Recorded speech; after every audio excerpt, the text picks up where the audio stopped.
ต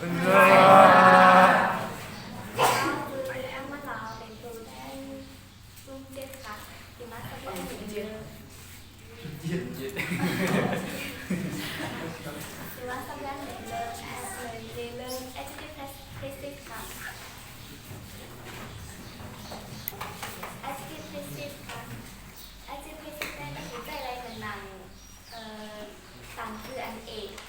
ลงในห้างทางนามแรกอันต่างคือเนี่ยค่ะเทศกิจใจไรบอกเขาว่า adjective precise แล้วค่ะกำบันนามแรก adjective precise เนี่ยมันดีมาไว้หลังสีเขาก็ลงในห้างทางเลยค่ะเพราะทางกายโบมันติมาตั้งหลังเน่าเลยล่ะค่ะ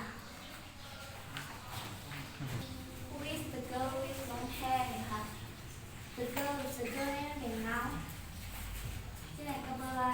มันเป็นตั้งหลังเน่าเหมือนกันอันนี้เป็น adjective precise แล้วค่ะ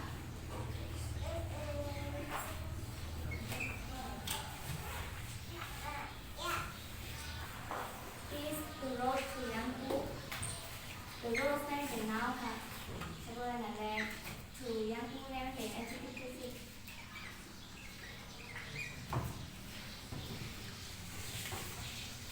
อันนี้กำบันนำค่ะแต่ว่าบริเวณนี้กำพองมันก็กำพองมันติมาตั้งนานแล้วค่ะมันติมาตั้งนานแล้วในห้าเท้ามากนานแล้วในห้าติเลยใจหายสันกับสืบสันค่ะค่ะ A two-story building เลยอาจจะเกิดค่ะเนาะ two-story มันติมาตั้งนาน building อันเป็นเนาะStory ก็บอกว่ามันมาเลยเป็น adjective precise ค่ะ